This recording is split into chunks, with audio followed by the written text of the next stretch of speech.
Hola mga karumi, Room 14 here and welcome to my 1 minute vlog.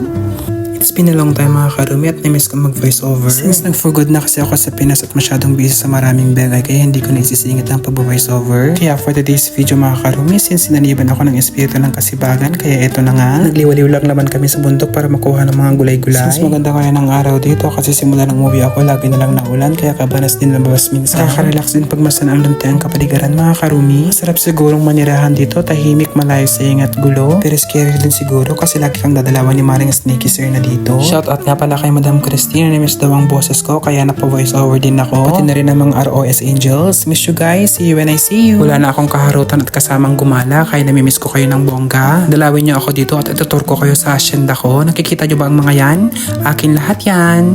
Char! Kaya yan lang for today's video ganap mga karumi. Thank you for watching. Bye manen!